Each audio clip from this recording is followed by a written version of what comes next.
Hello friends, welcome to my channel. तो जैसा कि आप लोगों का बीएसएससी का काउंसलिंग डे भी होने वाला है, डॉक्यूमेंट वेरिफिकेशन होगा।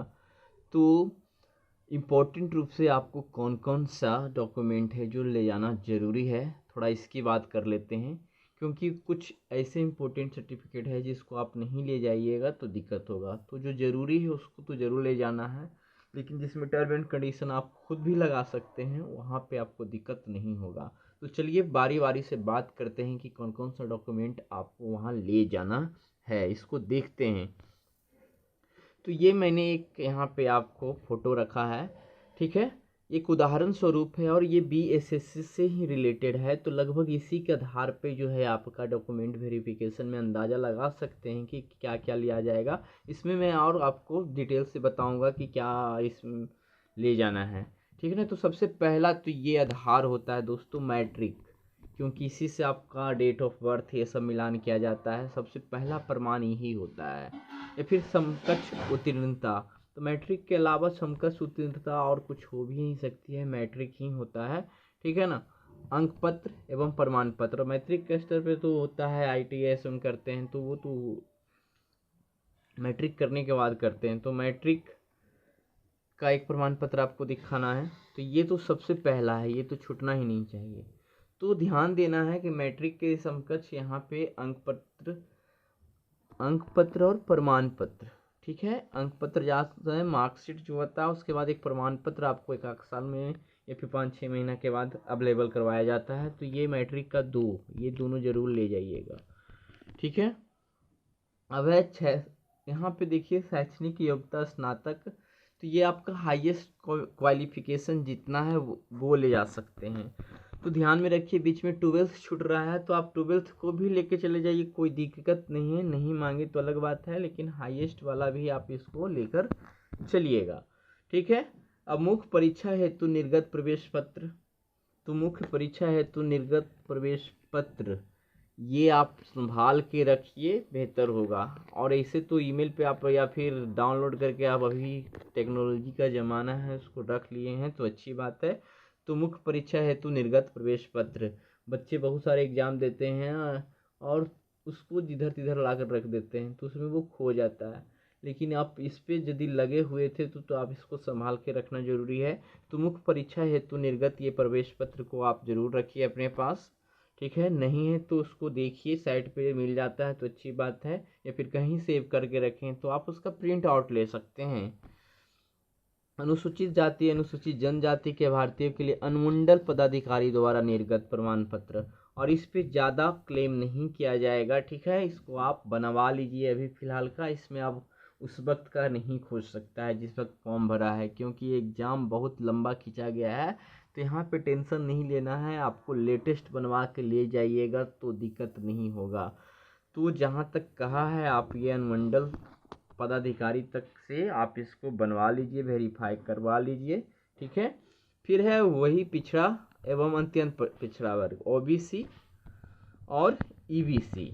तो ओबीसी और ईबीसी के अभ्यर्थियों के लिए गृह जिला के जिलाधिकारी, आपको अब डिस्ट्रिक्ट लेवल तक जाना है, अथवा उनके द्वारा प्राधिकृत अपर समाहर्ता स्तर के पदाधिकारी द्वारा निर्गत क्रीमी लेयर रहित प्रमाण पत्र जो है आपको बनवा कर ले जाना है। और ये अभी टाइम है, लेटेस्ट भी बनवाइएगा, इसमें कोई क्लेम बीएसएससी नहीं कर सकता है। यदि करेगा तो आप भी क्लेम करिएगा, क्योंकि एग्ज़ाम बहुत दिन से है और समझेगी बीएसएससी। यहाँ पे क्लेम नहीं होना चाहिए, यहाँ पे कोई क्राइटेरिया फिक्स नहीं किया जाएगा कि आप कब का बना के ले जा रहे हैं। मैं मानता हूँ कि ऐसा ही करना चाहिए, नहीं करता है तो फिर ये दिक्कत होगा।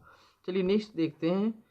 अब सरकारी सेवा में 3 वर्ष की निरंतर सेवा संबंधी प्रमाण पत्र, यानी जो लोग पहले से जॉब में हैं और इस जॉब को छोड़कर इसमें आ रहे हैं, तो सरकारी सेवा में 3 वर्ष की निरंतर सेवा संबंधी प्रमाण पत्र, यदि निरंतर कहीं 3 साल सरकारी सेवा में रहे हैं तो उसका वहाँ से प्रमाण पत्र बनवा के लाना होगा। भूतपूर्व सैनिकों के लिए प्रतिरक्षा सेवा में बिताए गए अवधि संबंधी प्रमाण पत्र, तो भूतपूर्व सैनिकों के लिए प्रतिरक्षा सेवा में तो ये सब कंडीशन बहुत कम बच्चे के साथ होगा, लेकिन यदि है तो ऐसा कर लेना है आपको।